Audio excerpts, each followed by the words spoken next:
sommes heureux d'être réunis en son nom ce matin pour lui apporter ce culte de louange et d'adoration. Je vous invite à poursuivre ces moments en chantant ensemble cet amour merveilleux dont nous avons été l'objet. Il nous a sauvés, il nous a fait grâce, il est venu nous chercher alors que nous n'étions encore que des pécheurs. Il nous a aimés. Que son beau nom soit béni.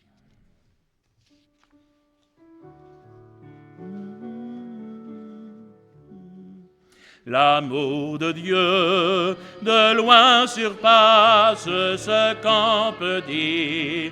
Un cœur humain, il est plus grand que les espaces, même en l'abîme, il nous atteint. Pour le péché de notre monde, Dieu nous donna Jésus.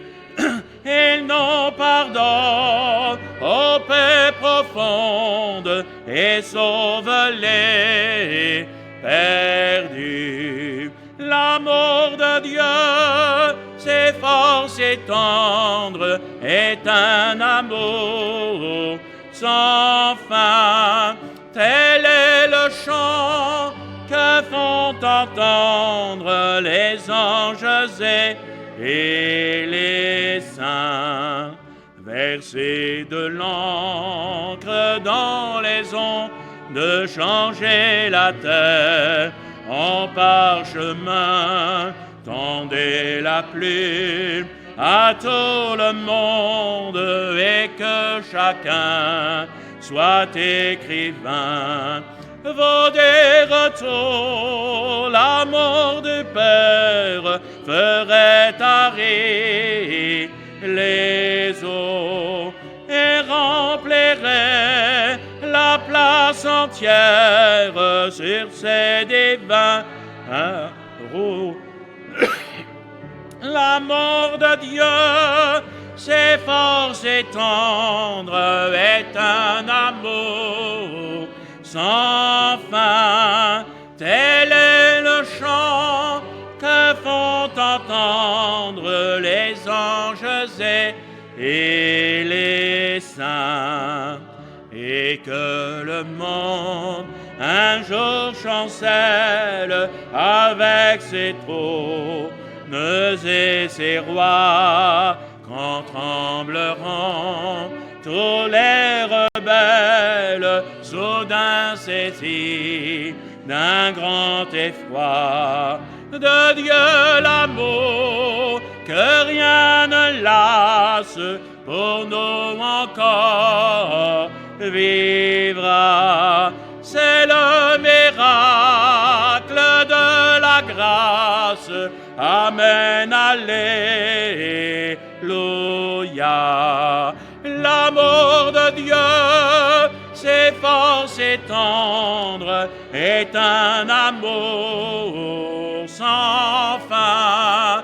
Tel est le chant que font entendre les anges et les saints.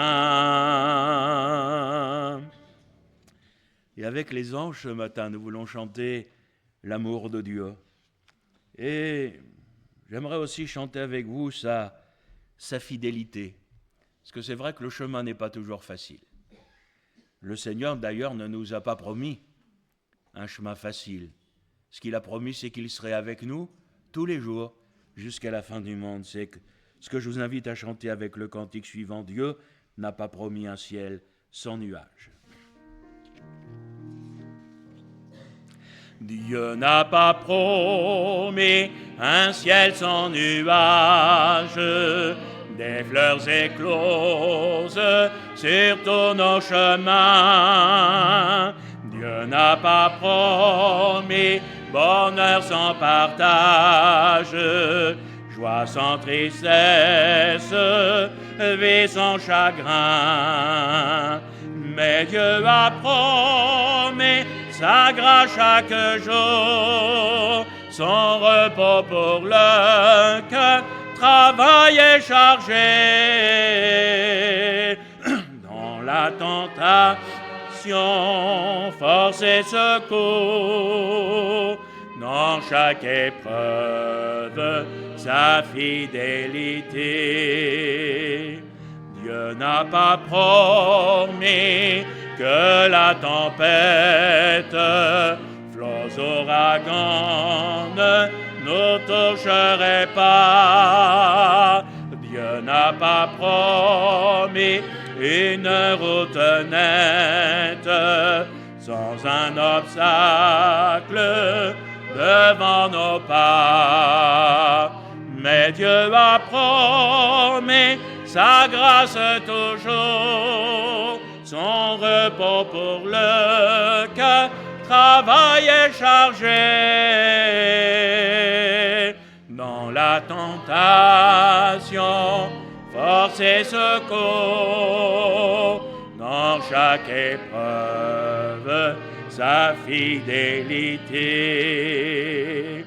Dieu n'a pas promis une vie facile, sans aucun fardeau, sans aucun tracas. Mais Dieu a promis dans son évangile grâce centuplée avec des combats. Mais Dieu a promis sa grâce toujours, son repos pour le cœur, travail et chargé. Dans la tentation, force et secours, dans chaque épreuve, sa fidélité. Amen. Je vous apporte les fraternelles salutations des frères gitans de Perpignan, qu'on appelle les gitanos, avec lesquels j'étais donc le week-end dernier. On a vraiment eu un week-end béni, sous le regard du Seigneur. L'église de Gitanos de Perpignan, c'est une église biblique naissante. Il y a à peu près une trentaine de frères et sœurs là-bas. Et bon, les frères et sœurs de Montpellier se sont joints aussi à ce week-end, ce qui fait que la petite salle où on peut mettre 60 personnes, elle était pleine à craquer. On a dû demander aux enfants de s'asseoir par terre, etc. Donc on a vraiment vécu des temps bénis dans la présence de Dieu. C'est particulier parce que c'est tout un quartier de la ville de Perpignan qui est gitan. Et c'est un quartier qui est mal famé, avec des vendeurs de drogue, etc. Et en plein milieu, vous avez cette église qui est là. Et les frères m'avaient demandé si je voulais bien faire leur première réunion de jeunesse. Ils n'en avaient jamais fait. Donc dimanche soir, j'ai fait la première réunion de jeunesse. Et en fait, c'est une réunion d'évangélisation parce qu'ils ont été chercher les jeunes dans les rues. Et je me suis retrouvé avec une vingtaine de jeunes devant moi à partager avec eux l'évangile. Et d'ailleurs, c'est très très bien passé. On bénit le Seigneur. Alors on priera pour nos frères aussi, nos sœurs là-bas, que le Seigneur les bénisse et plaise au Seigneur aussi de voir cette œuvre se développer sous son divin regard. J'aimerais poursuivre dans le chant avec vous de ce beau cantique qui nous dit « Tu veux, Seigneur, un cœur purifié, donne-le-moi, divin crucifié. » Tu veux, Seigneur, un cœur purifié, donne-le-moi, divin crucifié. Et puisque tu me l'as promis, c'est là mon ferme appui par ton esprit. Rends-moi pur comme toi. Jésus, à toi j'appartiens pour jamais. Viens dans mon cœur, habiter désormais, car toi à la divine parole peut briser toute idole par ton esprit. Rends-moi pur comme toi. Tu veux, Seigneur, un cœur purifié. Donne-le-moi des mains crucifiées. Et puisque tu me l'as promis, c'est là mon ferme appui par ton esprit. Rends-moi pur comme toi. Jésus du ciel, où ton trône est assis, montre la route à mes pas indécis. C'est à toi que je sacrifie tout mon cœur et ma vie par ton esprit. Rends-moi pur comme toi. Tu veux, Seigneur, un cœur purifié. Donne-le-moi des mains crucifiées. Et puisque tu me l'as promis, c'est là mon ferme appui par ton esprit. Rends-moi pur comme toi. Et avant de partager ensemble le repas du Seigneur et d'avoir un temps de louange, d'adoration, je voudrais chanter la croix de Jésus avec vous, vers laquelle il est allé, vers laquelle il s'est avancé, afin que vous et moi, nous soyons sauvés, lavés, purifiés. Alors chantons ensemble ce cantique, il s'avance vers le Golgotha.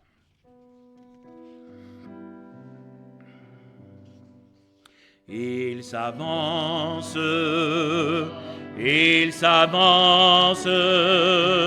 vers le Golgotha, et le chemin est imprégné de son sang,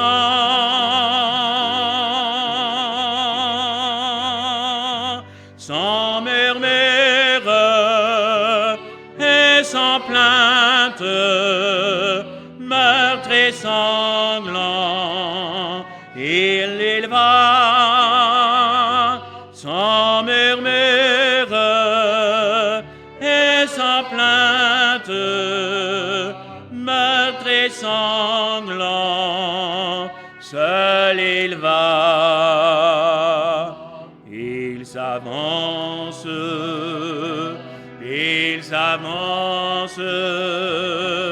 vers le Golgotha, péniblement dans la douleur, front baissé,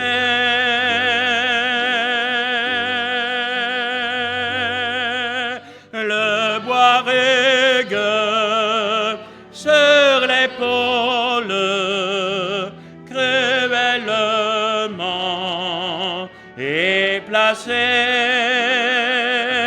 le bois rugueux sur l'épaule, cruellement est placé. Il s'avance vers le Golgotha,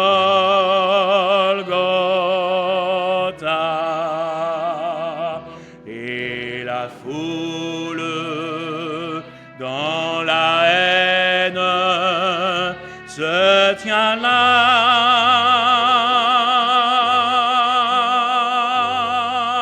Elle insulte injurieuse, elle raille le Seigneur, elle insulte injurieuse, elle raille le Seigneur. Il s'avance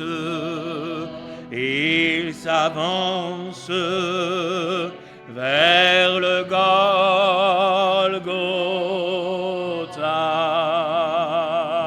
Oh, regarde le Sauveur.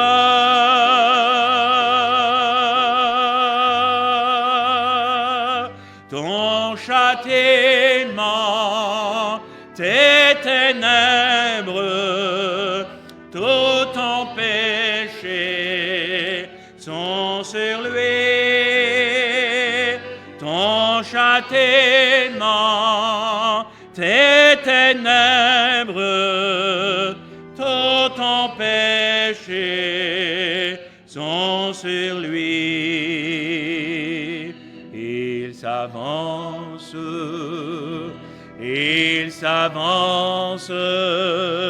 vers le Golgotha.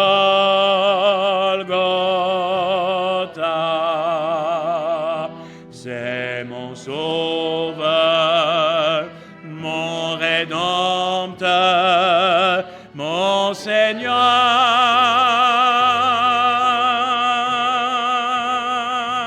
Je t'adore, te contemple, oh, je t'aime, toi Jésus. Je t'adore, te contemple, oh, je t'aime, toi Jésus.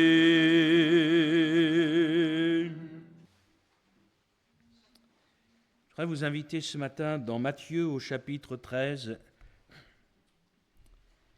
et commencer ensemble la lecture à partir du verset 14. Évangile selon Matthieu, chapitre 13, verset 14.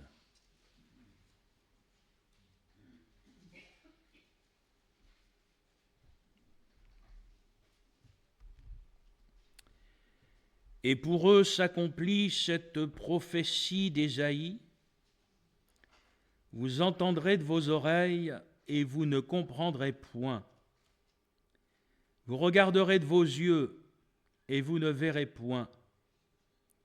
Car le cœur de ce peuple est devenu insensible. Ils ont endurci leurs oreilles et ils ont fermé leurs yeux, de peur qu'ils ne voient de leurs yeux, qu'ils n'entendent de leurs oreilles, qu'ils ne comprennent de leur cœur, qu'ils ne se convertissent et que je ne les guérisse. Mais heureux sont vos yeux parce qu'ils voient, et vos oreilles parce qu'elles entendent. Je vous le dis en vérité, beaucoup de prophètes et de justes ont désiré voir ce que vous voyez et ne l'ont pas vu, entendre ce que vous entendez et ne l'ont pas entendu. Amen. Ces quelques versets se retrouvent un petit peu pris en sandwich au milieu de la parabole appelée la parabole du semeur et des terrains. Juste avant, il y a la parabole, juste après, il y a l'explication du Seigneur Jésus. Mais au milieu se trouvent ces versets. Ces versets qui mettent en évidence deux types de personnes.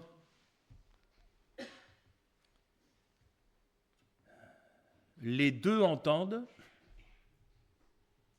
les deux voient, les deux ont la même capacité. D'où vient donc le problème? La réponse est simple, du cœur. Du cœur. Leur cœur est devenu insensible. Verset 15. Le cœur de ce peuple est devenu insensible. Alors je me suis dit que peut-être pour comprendre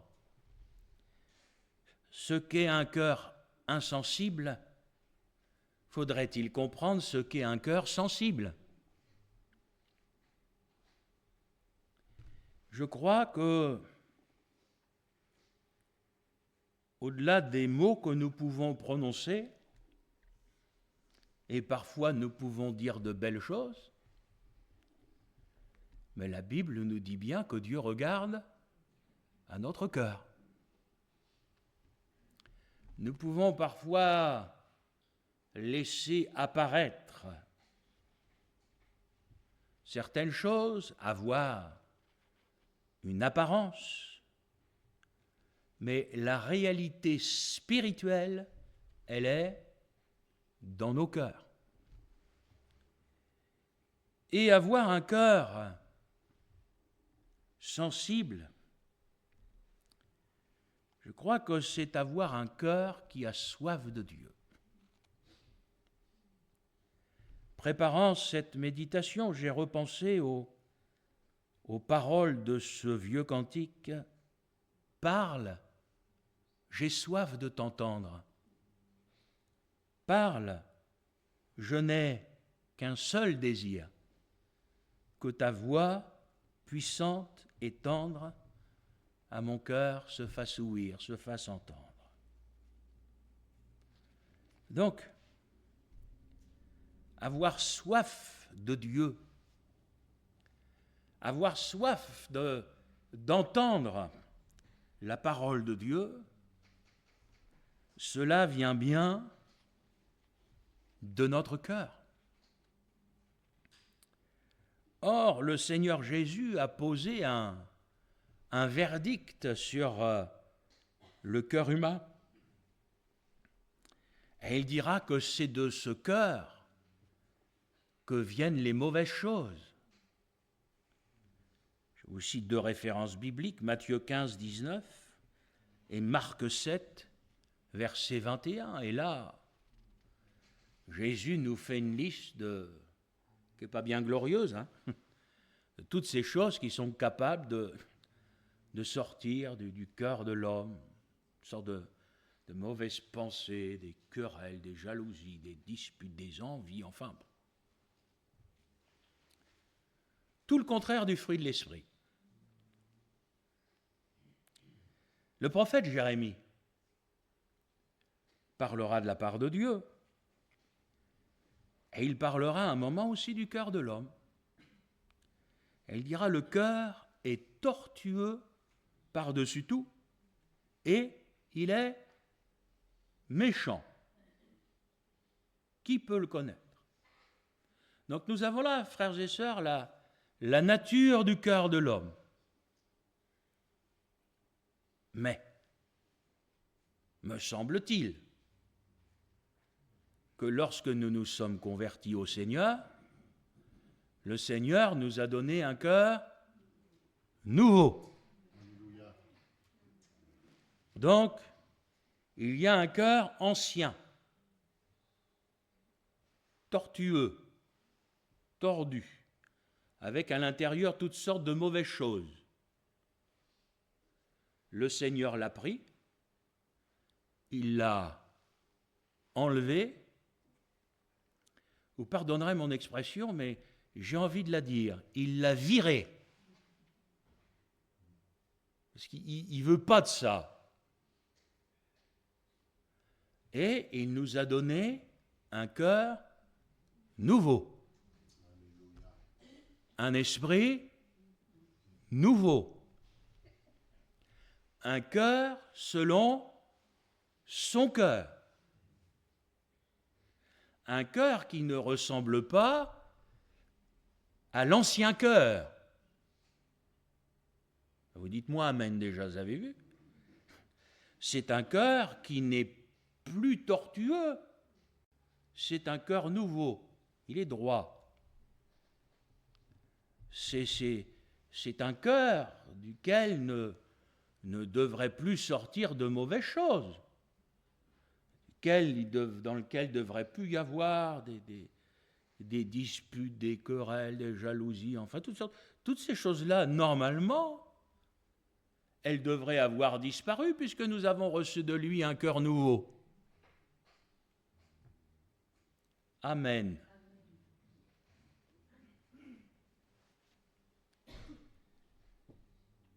Mais ce que moi j'ai remarqué, c'est que malgré tout, les chrétiens ont besoin de faire des progrès. Moi le premier. Ce que j'ai remarqué, c'est qu'il faut qu'ils croissent et que moi, je diminue. Ça aurait été tellement extraordinaire si ce cœur nouveau avait été un cœur parfait et qui restait parfait jusqu'à la fin. Ah Seigneur, on n'aurait plus jamais eu de problème. On n'aurait plus jamais eu de problème avec moi-même, avec les autres. Certains parfois ont cru cela, que le jour où nous nous convertissions, nous devenions parfaits. Certains ont prêché cette perfection aux nouveaux convertis, en leur imposant certaines choses. Maintenant que tu es converti, tu n'as plus le droit de dire ça, de faire ça, de manger ça,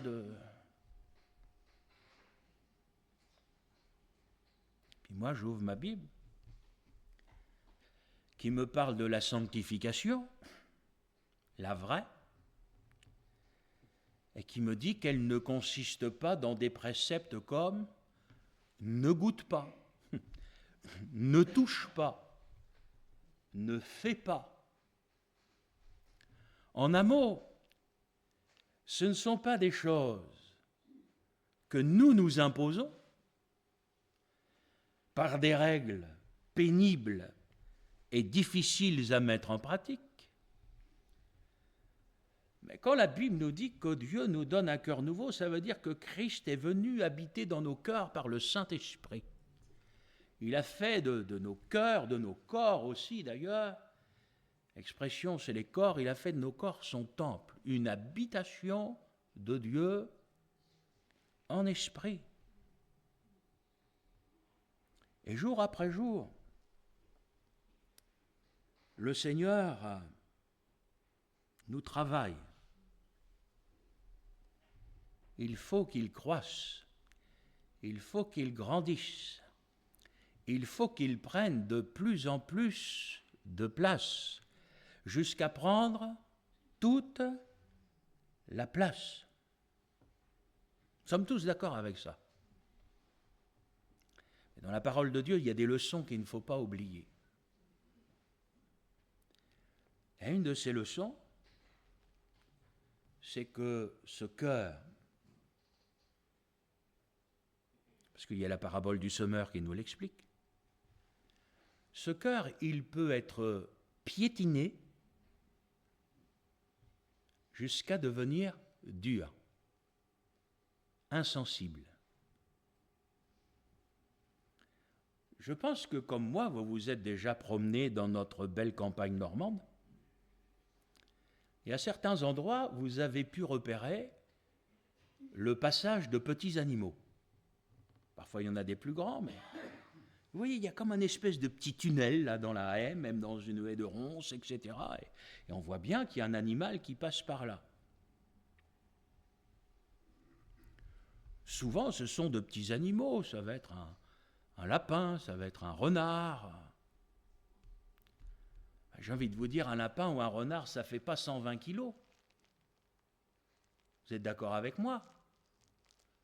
règle générale, les lapins sauvages sont quand même moins gros et moins gras que ceux qu'on va avoir dans nos élevages, n'est-ce pas? Cette image m'a fait réfléchir en disant, mais un animal aussi léger va être capable de damer un chemin. Parfois, frères et sœurs, dans nos vies spirituelles, nous ne faisons pas assez attention aux petites choses. Nos regards sont fixés sur des choses importantes, etc. Mais, vous savez, la parole de Dieu dit que ce sont les petits renards qui ravagent la vigne. Ça m'a souvent interpellé, vous savez, la parole de Dieu et ces textes-là. Parce que je me suis dit, comment un renard peut ravager une vigne? Il ne mange pas le raisin. Donc, quelque chose auquel je ne vais pas faire attention. Et pourtant, doucement, tranquillement, le terrain qu'est mon cœur peut, petit à petit, par toutes sortes de choses qui pourraient nous paraître insignifiantes, la terre peut commencer à se tasser jusqu'à un moment où le chemin va devenir dur et où le cœur va devenir insensible. Je me suis souvent penché sur cette parole du semeur, parce qu'elle n'est pas que pour les inconvertis, vous êtes bien d'accord avec moi. Elle est pour les chrétiens. Je me dis, Seigneur, comment, après t'avoir connu, après t'avoir rencontré, après avoir reçu de ta part ce cœur nouveau, comment est-il possible, à l'image du peuple d'Israël, dans ces temps où Jésus était là, où il voyait des choses extraordinaires, où ils entendaient de Jésus des paroles extraordinaires, le Seigneur dira, leur cœur est insensible.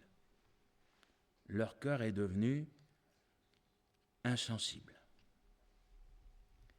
Et j'aimerais, mes chers frères et sœurs, de la part du Seigneur, parce que c'est cette pensée que le Seigneur a mis pour nous sur mon cœur ce matin, j'aimerais vous inviter à être vigilants.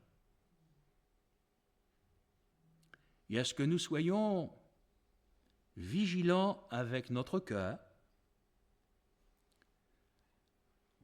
parce que je crois que nous sommes au Seigneur, des grosses choses, on ne les laissera pas rentrer, hein.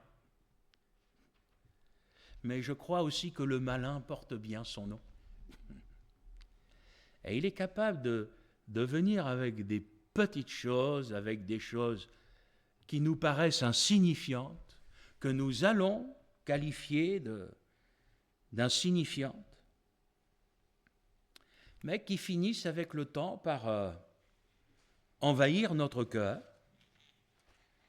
Et en gardant la pensée du texte que nous avons lu ce matin, par rendre notre cœur insensible. Vous savez, avec l'image, on finit par s'habituer. D'ailleurs, c'est terrible, c'est pour ça que je vous exhorte, je continuerai à le faire dans l'époque dans laquelle on est, à faire très attention à ce que regardent vos enfants. Parce que vous savez, frères et sœurs, on peut s'habituer à la violence. La première fois qu'on va regarder, ça va choquer, mais la 100e fois, on s'y est habitué. On peut s'habituer à l'impureté. La première fois, le film, la publicité va nous choquer. Mais au bout de quelques années, on va finir par se dire, de toute façon, il n'y a que ça, il y en a partout, alors, quelque part, frère, qu'est-ce que vous voulez qu'on fasse? T'éteins la télé, t'éteins l'écran et puis c'est tout. c'est pas meilleur aujourd'hui que ça n'était hier, mais on s'habitue. On s'habitue à regarder des choses, on s'habitue à entendre certaines choses. Moi, je réalise combien aujourd'hui Internet, c'est un piège. C'est un piège, frères et sœurs. Alors, comme je le disais vendredi dernier à l'étude biblique, de toute façon, on ne peut pas s'en passer. Aujourd'hui, c'est tellement inséré, même dans notre quotidien. Je veux dire, sans Internet, vous n'aurez même plus de téléphone demain, de toute façon. Ils vont tout enlever, les enseignes lignes au cuivre et tout ça. Donc, quelque part, j'ai envie de vous dire, on n'a pas le choix. On n'a peut-être pas le choix d'avoir Internet, mais enfin, on a le choix de l'utilisation qu'on en fait. Parce que nous ne sommes pas comme le monde, à avaler tout et n'importe quoi. Vous vous souvenez, il n'y a pas si longtemps, il me semble que je vous ai apporté une prédication disant « Je ne mettrai rien de mauvais devant mes yeux ». Vous n'avez pas oublié, j'espère. Voilà, ça en fait partie. Ce que nous ne réalisons pas, c'est l'influence que toutes ces choses peuvent avoir sur notre vie. Et si mon lapin était encore trop lourd, prenez un oiseau. Et vous verrez que les oiseaux sont capables aussi de faire leur chemin, alors qu'ils ne pèsent rien. De ces petits détails, de ces petites choses que nous avons fini par trouver insignifiantes, mais qui en fin de compte piétinent nos cœurs. De ces pensées que nous tolérons dans nos esprits, alors qu'elles ne devraient jamais y avoir leur place, puisque nous sommes au Seigneur. Si je reste dans le domaine des pensées, si vous méditez ce que la parole de Dieu dit, par exemple, sur la colère, moi je vous dis, c'est pas bon la colère. Et un chrétien ne devrait pas se mettre en colère. Et si malheureusement ça lui arrive d'être en colère, surtout, faut qu'il se calme. Parce qu'autrement, il va ouvrir une porte au diable, me dit la parole de Dieu. C'est pour vous dire que c'est pas bon. Or, moi j'ai remarqué que parfois, on s'habitue à tout. On va trouver des excuses. On va dire, mes frères, c'est mon caractère. Et moi, je vous réponds, les mauvais caractères, le Seigneur les change. Ça, moi, je le crois. Et on ne s'habitue pas à des choses auxquelles on ne devrait pas s'habituer. Il y a dans nos esprits, moi, je le crois, en tant que chrétien, des pensées que nous devrions combattre. Parce qu'elles ne sont pas spirituelles, elles viennent du malin, et nous devrions rejeter ces choses-là. Si nous ne le faisons pas, notre cœur va être piétiné. Et sans que nous ne nous en rendions compte. Nous allons venir au culte le dimanche matin. Nous allons chanter des cantiques. Nous allons même prier, louer le Seigneur, partager la Sainte Seine. Et la parole de Dieu va être annoncée, prêchée. Sauf que nous ne nous sommes pas rendus compte que notre cœur a été piétiné, il a commencé à devenir dur. Et cette parole va toucher le cœur de l'un, de l'une, et elle ne touchera plus notre cœur. Pourquoi ? Parce que notre cœur est devenu dur. Et nous ne nous en sommes pas forcément rendus compte. Souvent, il faut que ce soit quelqu'un d'autre qui nous le dise. Et en règle générale, on n'aime pas trop quand quelqu'un d'autre nous dit cela. Parce que, malgré tout ce que nous pouvons dire, nous avons quand même une assez haute opinion de nous-mêmes. Nous sommes tous des hommes et des femmes très spirituels.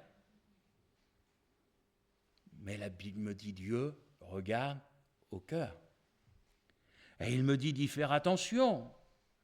Proverbe chapitre 4, verset 23, « Garde ton cœur plus que toute autre chose. Quelque part, ça veut dire il n'y a rien de plus précieux que le cœur. Pourquoi? C'est de lui que viennent les sources de la vie. Nous avons chanté tout à l'heure ce beau cantique. Tu veux, Seigneur, un cœur purifié. Donne-le-moi, divin crucifié. C'est tellement important que cela me parle de l'œuvre de la parole de Dieu dans ma vie,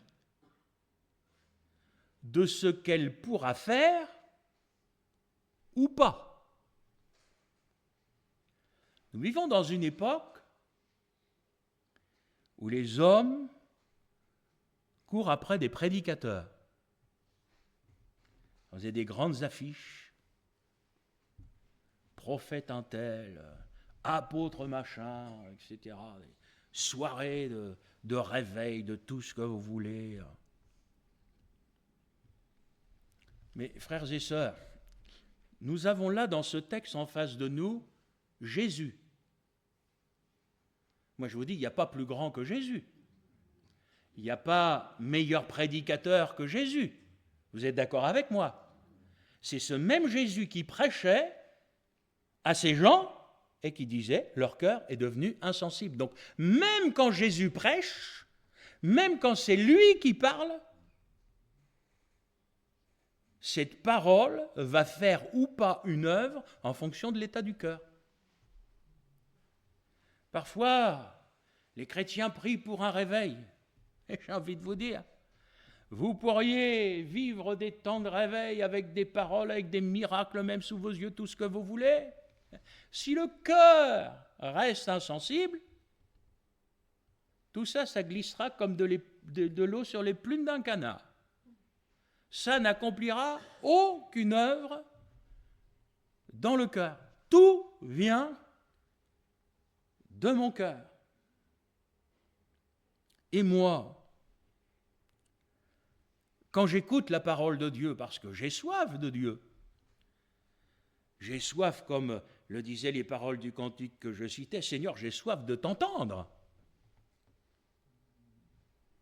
Mais, frères et sœurs, c'est une bonne chose.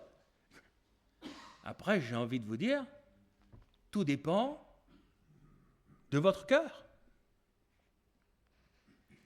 Vous savez, on peut s'habituer même à la parole de Dieu.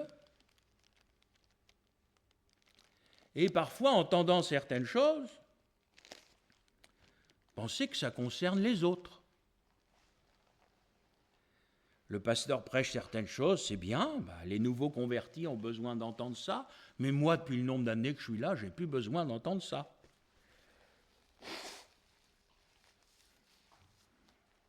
J'aimerais vous dire, c'est terrible quand on en arrive là.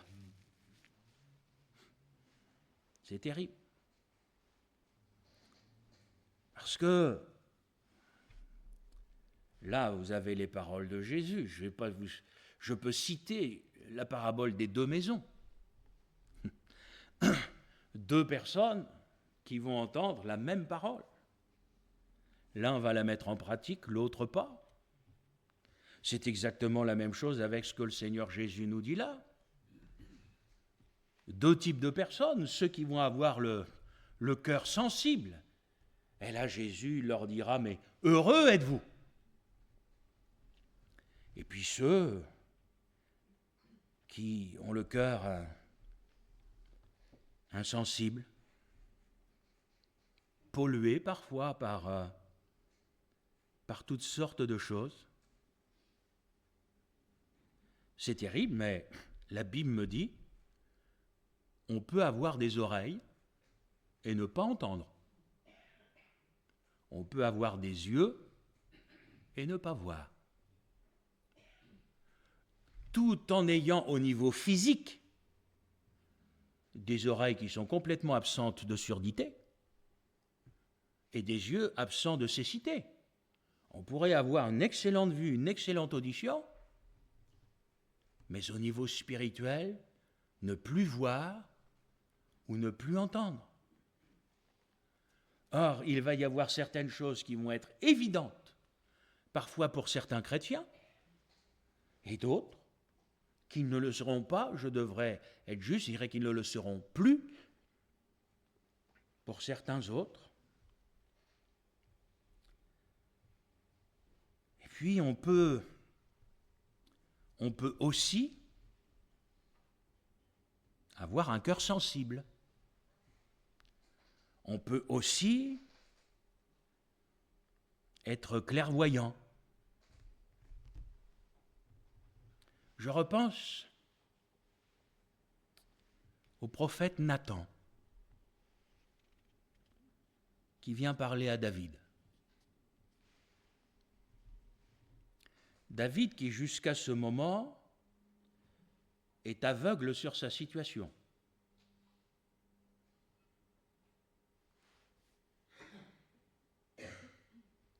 Nathan vient le voir et lui dit « Tu es cet homme-là ». J'ai envie de vous dire, pour dire ça à un roi, il faut du courage, hein, parce qu'il risquait sa tête. Mais David, loin d'être parfait, puisqu'il est tombé dans le péché,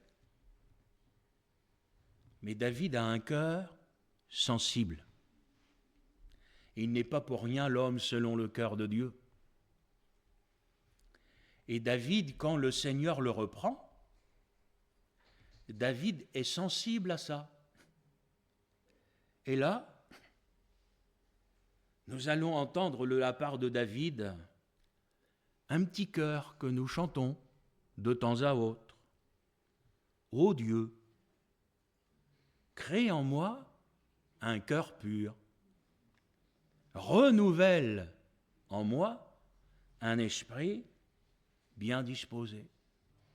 Psaume 51, verset 7. Parce que David, c'est un homme sensible. Et quand le Seigneur, par la bouche du prophète, lui dit « Tu as péché », il n'est pas en train de se chercher des circonstances atténuantes. Il n'est pas en train de dire « Seigneur, c'est pas ma faute, c'est la faute d'un tel, c'est les circonstances, c'est ceci, cela ». Il va dire « C'est vrai, j'ai péché ». Et il dira « Mais ne me rejette pas loin de ta face. Ne me retire pas ton Esprit Saint, mais rends-moi la joie de ton salut. » David, c'est un homme qui avait le cœur sensible. Et quand Dieu lui parlait, bien non seulement David écoutait, mais cette parole, elle descendait jusque dans son cœur. Alors, ce petit cœur, on peut le chanter. Sans faire de jeu de mots, on le connaît tous par cœur. On peut chanter « Ô Dieu, crée en moi un cœur pur ». Mais quand on le chante, moi j'aimerais qu'on le chante avec les dispositions de cœur dans lesquelles David les a chantées. En disant « Seigneur, tu veux un cœur purifié. Alors Seigneur, purifie-moi. » Mais quand on dit ça, ça veut dire « change-moi, transforme-moi, change encore aujourd'hui mon cœur, parce qu'il y a, je le reconnais, il y a dans mon cœur des choses qui ne devraient pas s'y trouver en tant que chrétien. Je ne supporte pas, en tant que chrétien, de voir encore certaines choses dans ma vie, de voir encore certaines pensées. Alors Seigneur, crée en moi un cœur pur. Et le chrétien converti, qui a reçu un cœur nouveau, va faire cette prière, change mon cœur. Parce qu'il réalise qu'il n'est pas à la hauteur, qu'il n'est pas là où le Seigneur voudrait qu'il soit. Et le chrétien authentique, il ne tolère pas, il souffre. Le chrétien authentique ne cherche pas des excuses, il veut changer. Et il ne vit pas tant qu'il n'a pas été changé, parce qu'il ne tolère pas l'intolérable. Mais il veut vivre dans les voies de Dieu, marcher dans les voies de Dieu. Mon cher frère, ma chère sœur, dans l'époque qui est la nôtre, je prie pour que le Seigneur nous donne la grâce de ne pas nous habituer à certaines choses. Je prie pour que le Seigneur nous donne la grâce de ne pas être insensible. À force de voir le mal, à force de voir le mélange dans les églises, que le Seigneur ne nous amène jamais à être des hommes et des femmes tolérants. La parole de Dieu est et elle restera la parole de Dieu. Les hommes changent, les modes changent, mais la parole de Dieu, elle ne change pas. Et les exigences de la parole de Dieu, elles sont valables aujourd'hui, elles étaient valables hier et elles seront valables demain. Parce que la parole de Dieu, elle ne change pas, elle ne s'adapte pas. La parole de Dieu, elle doit être aujourd'hui prêchée comme elle était prêchée au temps de la toute première Église. L'Évangile, c'est ainsi, frères et sœurs. Alors, j'ai tellement entendu, de manière même fraternelle, sensible, avec pas des mauvaises pensées, mais des frères et sœurs me saluer à la sortie du culte. Et alors, dans le temps jadis, c'était des cassettes. On achetait des cassettes. Après, il y a eu des CD. Non, c'est dépassé les CD. Maintenant, c'est directement sur Internet. Oh, mais je vais dire à telle personne d'écouter votre prédication. Oui. Enfin, la prédication, elle est d'abord pour ceux qui sont là. Pas pour ceux qui ne sont pas là. Ça, voyez-vous, frères et sœurs, ça dénote parfois le fait que pendant la prédication, au lieu de penser à soi, on est en train de penser à quelqu'un d'autre. En train de dire, qu'est-ce que ça ferait du bien à cette autre personne d'entendre ce message? Alors que ce n'est pas à cette autre personne que le Seigneur est en train de parler, c'est à toi. C'est tellement facile, ça, de se dire, si mon mari entendait ça, si ma femme entendait ça, mais c'est à toi que le Seigneur le dit. Alors plaise au Seigneur que, par la suite, peut-être, d'autres se fassent du bien, à partir du moment où ils ne vivent pas le mélange. Parce que vous savez, frères et sœurs, je donnais cette image dimanche dernier lors du culte. Je disais, si je mettais devant vous une cruche d'eau pure à 100%, et qu'à côté il y avait une eau polluée prise dans la rivière avec du sable, du limon et tout cela, si je mélange les deux, est-ce que l'eau pure va purifier l'eau impure?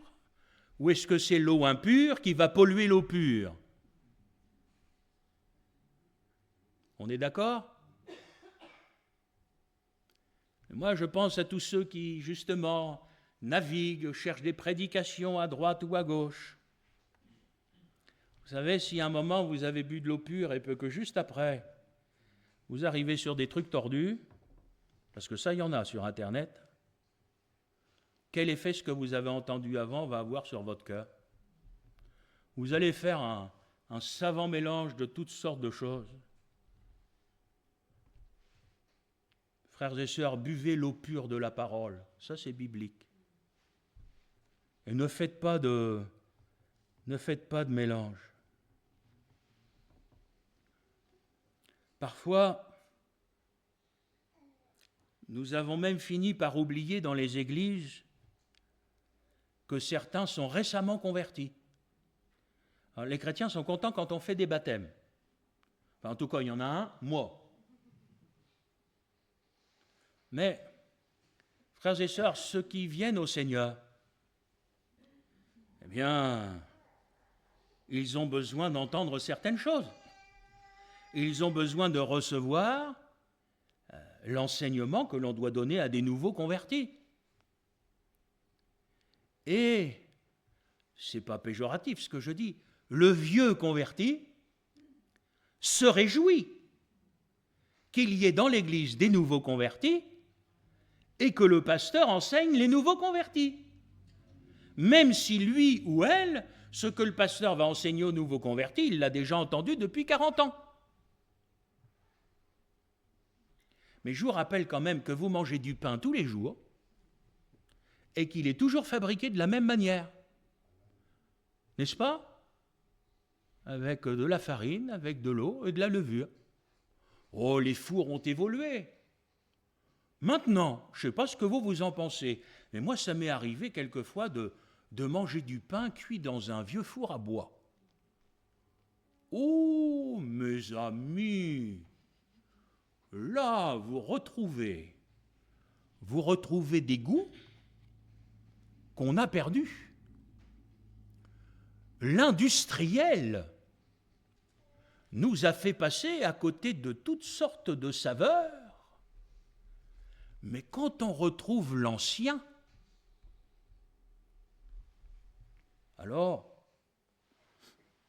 des fois, alors je sens qu'un de ces jours, ça va arriver, il me prend l'envie de refaire une bonne vieille soupe comme à l'ancienne. Vous savez, toutes sortes de légumes, mais même la viande dedans et tout ça, là, c'est ça qui donne du goût et tout ça. Sauf que, si vous amenez ça à des jeunes, ils vont vous dire, oh, de la soupe. Puis on va dire, mais elle n'a pas été mixée. Parce que les jeunes, leur faut de la bouillie, vous savez. Hein, c'est... Oh, puis, il y a la viande avec. Ben oui. Et le drame, voyez-vous, c'est que dans beaucoup d'églises, les pasteurs ont fait les choses pour les jeunes. Parce que les jeunes, la manière de manger des anciens, ils n'en veulent pas. La manière de vivre des anciens, ils n'en veulent pas. Il leur faut quelque chose de nouveau, il faut quelque chose pour les jeunes. Ces pasteurs qui n'ont aucune vision, mais ont transformé les églises pour donner à des jeunes ce que les jeunes voulaient, pensant qu'ils allaient les sauver. Malheureux, ils les ont perdus, ils ont perdu les églises avec. Frères et sœurs, vous savez, la Bible, elle nous invite à revenir aux anciens sentiers. Vous pardonnez mon image, vous savez que Gilles parle en image. C'est bon la vieille soupe, tu sais. C'est du solide. Ça nourrit. Il n'y a pas des machins et des trucs qui nous rendent malades, etc. Mon frère, ma sœur, vous ne croyez pas que si on revenait à la parole de Dieu, que ça irait mieux? Croyez pas que si on acceptait que le Seigneur laboure à nouveau nos cœurs, c'est aussi spirituel, hein, qu'ont été piétinés par des années de ceci, des années de cela. Ah, comme je rêverais que les chrétiens viennent au pied de la croix et disent au Seigneur, laboure mon cœur, qu'il ne soit pas dur, qu'il ne soit pas insensible, qu'il ne s'habitue pas. Mais Seigneur, moi je voudrais toujours avoir un cœur comme ton cœur. Seigneur, viens labourer ce cœur, viens Seigneur faire sauter les mottes qui sont là-dedans, viens enlever Seigneur tout ce qui l'a pollué, viens enlever Seigneur tout ce qui l'a rendu insensible, viens enlever tout ce qui a pu le rendre dur. Viens enlever, Seigneur, tout ce qui fait qu'aujourd'hui, j'ai beau entendre les prédications, elles peuvent être inspirées.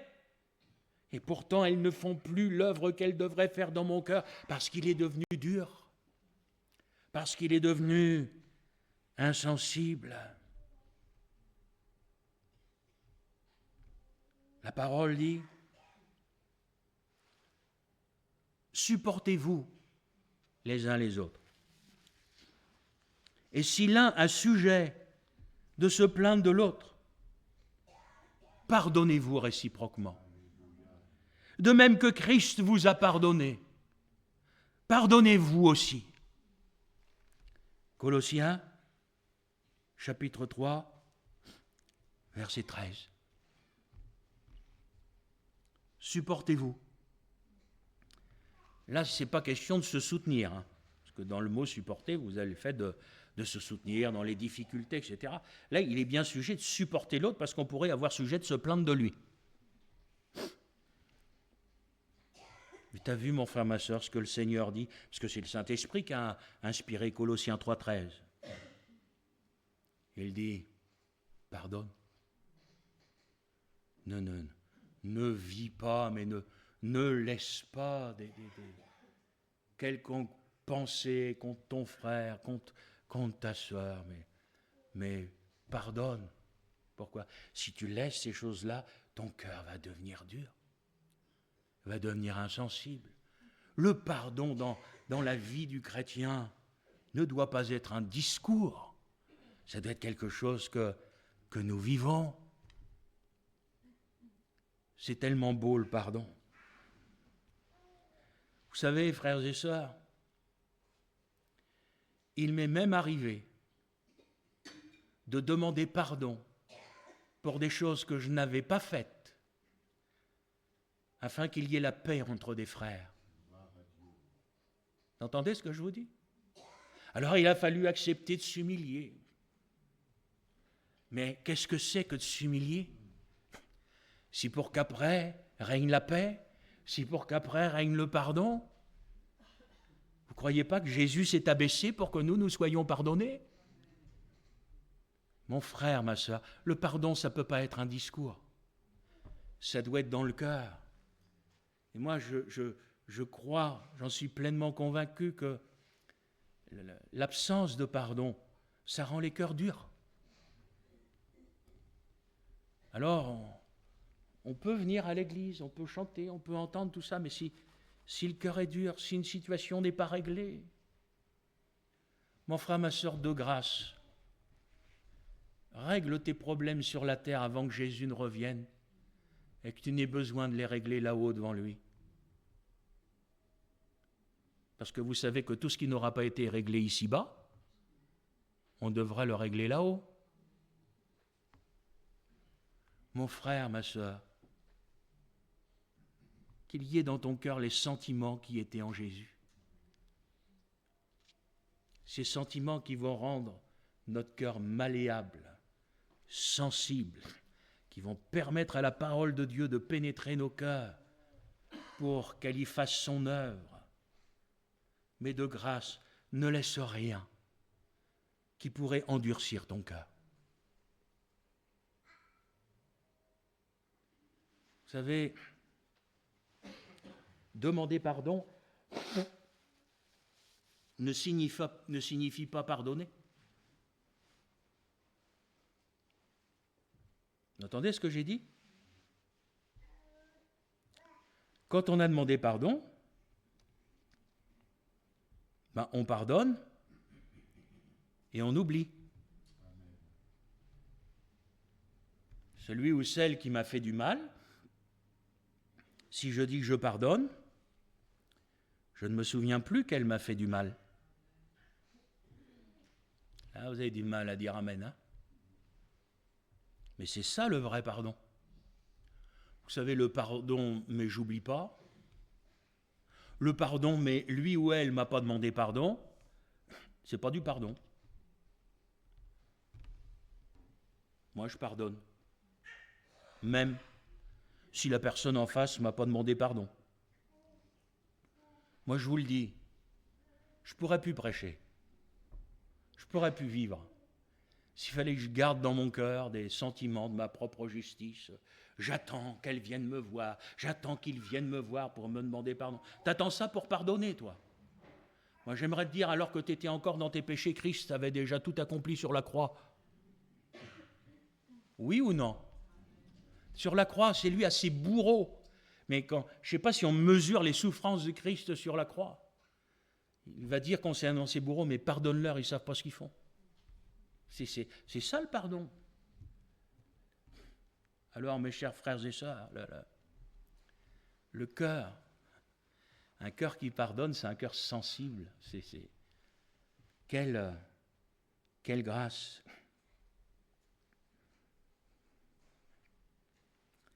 Parfois, pendant la prédication, vous avez des chrétiens qui râlent. Non? Si. Écoutez, si vous ne voulez pas que les enfants fassent de bruit, autant qu'on n'en ait pas. Comme ça, l'Église va vieillir. Un jour, elle va mourir. On va mettre la clé sous la porte parce que tous les vieux seront morts. Maintenant, moi je bénis Dieu que le Seigneur donne des enfants à l'Église. Parce que pour moi, les enfants, c'est une bénédiction, y compris pour l'Église. Alors bien sûr, vous avez des enfants qui naissent dans les livres, ils ne pleurent jamais, ils font toute leur nuit, ils sont toujours très obéissants, ceci, cela. Je suis désolé, moi j'en ai eu 4, il n'y en a pas un qui a été comme ça. Au moment où on voulait qu'il soit sage, c'est là qu'il se mettait à brailler. Au moment où on voulait qu'il dorme parce qu'on était fatigué, c'est là qu'il nous faisait la java. Aujourd'hui, je suis heureux avec mes enfants qui sont au Seigneur. Alors, voyez-vous, frères et sœurs, l'Église, elle n'a pas besoin des râleurs. Si vous ne voulez pas qu'il y ait de vie, ben, il n'y en aura pas. Mais s'il y a des enfants un jour ou l'autre, ben, les enfants, vous les entendrez. Inévitablement, et c'est pour ça, c'est pour tout le reste. Ah, t'as vu la sœur un tel, t'as vu le frère un tel, et madame machin. Mais laisse-la tranquille, la mère machin. C'est toi, quoi, je veux dire. C'est moi, quand je suis dans l'église. C'est pas toujours un regard un peu à juger les autres et machin. Mais vous croyez pas qu'il faut qu'on arrête avec tous ces trucs-là? Croyez pas que le chrétien, c'est un homme simple, une femme simple, qui va vraiment se tenir au pied du Seigneur, au pied de la croix, en disant, mais Seigneur, moi j'ai besoin de toi. Seigneur, moi j'ai besoin que tu changes mon cœur. Moi j'ai besoin que tu le laboures. Moi j'ai besoin qu'il redevienne sensible. Moi, Seigneur, j'ai des problèmes avec le pardon. Seigneur, il faut que tu me fasses grâce. J'ai du mal, Seigneur, à oublier certaines choses, etc. Parce qu'on peut parfois avoir un caractère un peu rancunier et tout ça, mais on ne s'habitue pas à ça. Le chrétien ne s'habitue pas. Il se tient devant son Seigneur. Puis il dit, mais Seigneur, il faut que tu me fasses grâce. Voilà. Et là, le cœur, il est sensible. Et là, la parole de Dieu, elle vient, mais elle vient comme une rosée bienfaisante. Vous savez, quand la terre, elle a été travaillée, puis que la pluie, elle vient, elle descend, et puis elle fait son œuvre. Seulement quand la terre, elle est dure, et puis que la pluie, elle vient. Mais ça roule, ça fait un ruisseau, ça pénètre pas. Mais moi, je n'ai pas envie de vivre comme ça. Moi, je dis, Seigneur, donne-moi ce cœur sensible. Donne-moi ce cœur qui aime, donne-moi ce cœur qui pardonne, donne-moi, Seigneur, ce cœur pour toi, pour l'Église, pour les autres. Et puis, voyez-vous, quand l'un n'ira pas bien, on aura un cœur sensible. Et là, on ne va pas réagir de la même manière. Alors, je conclus. J'ai été un peu long ce matin, pardonnez-moi. Mais je ne m'en repens pas.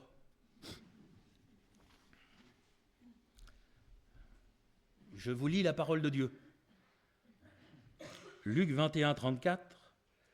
Prenez garde à vous-même, de crainte que vos cœurs ne s'apesantissent par les excès du manger et du boire, par les soucis de la vie, et que ce jour ne vienne sur vous à l'improviste. Osez lire ce verset à des Normands qui, en règle générale, sont des gens qui aiment bien manger. Ouais. Qui parmi nous soupçonnerait les excès de la table, du manger et du boire comme étant quelque chose qui spirituellement va avoir une influence sur notre cœur? Oh frère, la parole de Dieu, elle exagère. Pensez-le si vous le voulez, c'est écrit. Donc on a le droit de manger et de boire, mais sans faire des excès. Parce que si on fait des excès, ce n'est pas seulement notre corps qui va s'en ressentir, et moi je crois ce que la Bible dit, mon cœur aussi. Vous savez pourquoi? Après on va voir nos regards sur les choses d'en bas, on va être attaché à tout ça. Parfois les repas seront plus importants que la réunion. Ah frère, vous m'excuserez, j'ai un repas. C'est plus important que tout le reste, ça. Que le Seigneur vous bénisse. On prie ensemble.